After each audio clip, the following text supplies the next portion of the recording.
আসসালামু আলাইকুম।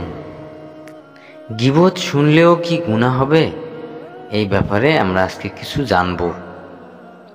ইসলামে গীবত অর্থ পেছনে সমালোচনা করা, দোষ চর্চা অন্তত গর্হিত পাপ।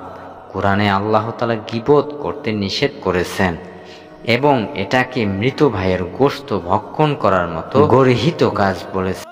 আল্লাহ তাআলা বলেন, হে মুমিনগণ, তোমরা অধিক অনুমান থেকে দূরে থাকো।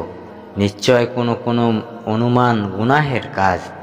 আর তোমরা অন্যের দোষ খোঁজাখুঁজি করো না, কারো না, এবং একে অপরের গীবত করো না।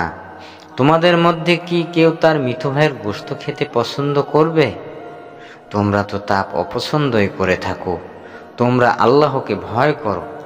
নিশ্চয় আল্লাহ তওবা কবুলকারী, অসীম দয়ালু। সূরা হুজরাত আয়াত 12। গীবত কাকে বলে তা আমরা আল্লাহর রাসূল সাল্লাল্লাহু আলাইহি সাল্লামের হাদিস থেকে জানতে পারি। আবু হুরায়রা রাদিয়াল্লাহু থেকে বর্ণিত, একদিন আল্লাহর রাসূল সাল্লাল্লাহু আলাইহি সাল্লাম বলেন, আপনারা কি জানেন গীবত কাকে বলে?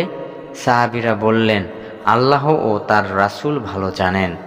রাসূলুল্লাহ সাল্লাল্লাহু আলাইহি সাল্লাম বললেন, আপনার ভাই যা অপছন্দ করে তা তার অনুপস্থিতিতে আলোচনা করাই গীবত।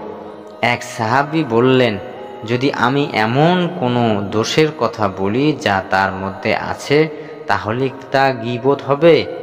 রাসূলুল্লাহ সাল্লাল্লাহু আলাইহি ওয়াসাল্লাম বললেন, আপনি যে দোষের কথা বললেন তা যদি তার মধ্যে থাকে তাহলে তা গীবত হলো।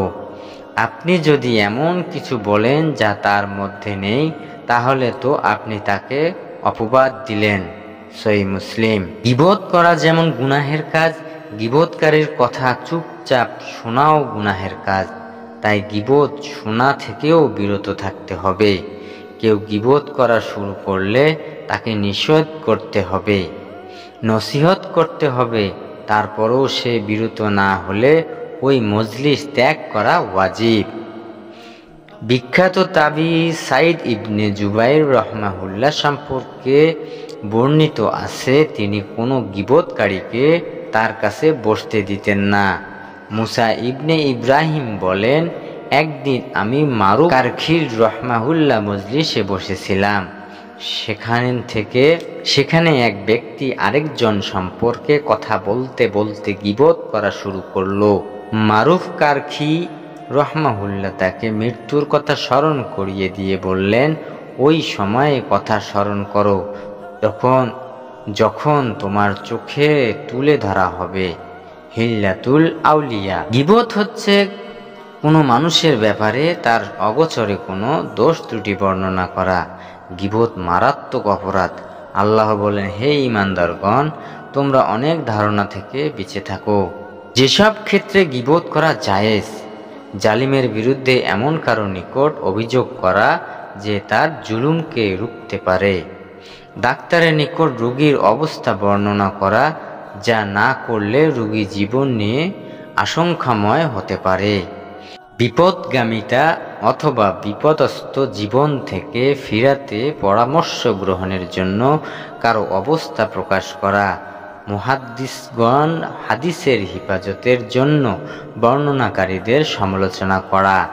ফতোয়ার জন্য মুফতির নিকট প্রকৃত অবস্থান দোষ গুণের বিশদ বর্ণনা দেওয়া। মুসলমানকে দুনিয়া ও আখেরাত তথা দ্বীনে কোনো ক্ষতি থেকে হেফাজতের জন্য কারো অবস্থা প্রকাশ করা। যে ব্যক্তি নিজেই নিজের দোষ বলে বেড়ায় তার দোষ বর্ণনা করা, যা মানুষের উপকারে আসে, সুতরাং দুনিয়া ও আখেরাতের কল্যাণে আসে, এমন ক্ষেত্রে গীবত করা জায়েজ।